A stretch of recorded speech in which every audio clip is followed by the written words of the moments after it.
മദ്യലഹരിയിൽ വാഹനമോടിച്ച് സീരിയൽ നടൻ വഴിയാത്രക്കാരനെ ഇടിച്ചിട്ടു. നടൻ സിദ്ധാർത്ഥ് പ്രഭുവാണ് അപകടമുണ്ടാക്കിയത്. അങ്ങനെ വരാൻ വഴിയില്ലല്ലോ. പക്ഷെ അങ്ങനെ വന്നല്ലോ. അപ്പോൾ ഈ സിദ്ധാർത്ഥ് ഓടിച്ച കാർ ലോട്ടറി വിൽപ്പനക്കാരനെയാണ് ഇടിച്ചിട്ടത്. അപകടശേഷം നാട്ടുകാരുമായും പോലീസുമായും വാക്കുതർക്കത്തിൽ ഈ സിദ്ധാർത്ഥ് ഏർപ്പെട്ടു. എന്താ കേട്ടാ വിവരമില്ലതും തീർന്നു എന്നാ കേട്ടത്.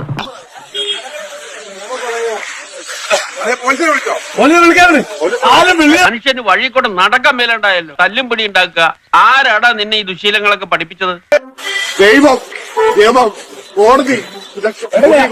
നീ എന്ത് തേങ്ങയാണ് പറയുന്നേ?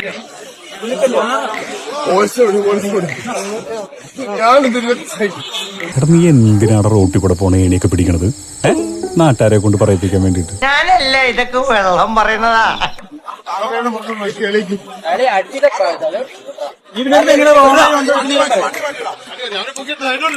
പെലകാലെ വെള്ളം. നീയൊക്കെ സംസ്ഥാനത്തെ ബെവറേജസ് കോർപ്പറേഷൻ ഒരു മുതൽക്കൂട്ടാണല്ലോടാ.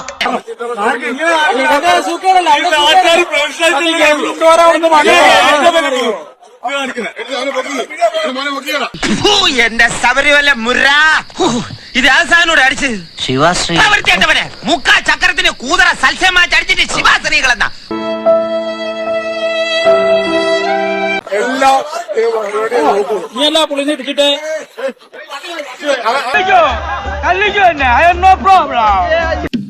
മോനെ എന്താണ് നിന്റെ പ്രശ്നം?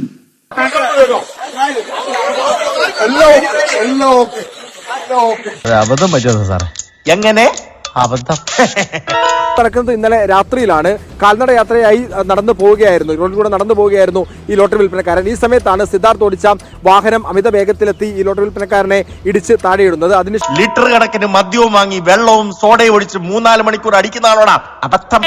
അതല്ല സാറിന്റെ മുമ്പിൽ പെട്ടത് അബദ്ധമായിരുന്നു. ബോധം നഷ്ടപ്പെട്ട് നിലത്ത് കിടന്നിങ്ങനെ ഉരുളുകയാണ്. ഇയാൾ വാഹനം അവിടെ നിർത്തി. നാട്ടുകാരെത്തി ഈ രക്ഷാപ്രവർത്തനം നടത്തുന്ന സമയത്താണ് ഈ പരിക്കേറ്റ ആളെ ആശുപത്രിയിലേക്ക് കൊണ്ടുപോകാൻ ഒരു ശ്രമം നടത്തുന്നതിനിടയിലാണ് സിദ്ധാർത്ഥ് വാഹനത്തിൽ നിന്നിറങ്ങി നാട്ടുകാരോടക്കം കയർത്ത് സംസാരിക്കുകയും അവർക്ക് നേരെ അസഭ്യവർഷം ചൊരിയുന്ന ഒരു സ്ഥിതിയൊക്കെ തന്നെ ഉണ്ടായത്. ആ പോലീസിനോട് ബലം പ്രയോഗിച്ച് പോലീസിനെ എതിർക്കുന്ന ഒരു സ്ഥിതി കൂടി ഉണ്ടായിരുന്നു. പിന്നീട് ബലം പ്രയോഗിച്ചാണ് പോലീസ് ഇയാളെ കസ്റ്റഡിയിലെടുത്ത് കൊണ്ടുപോയത്. നിലവിൽ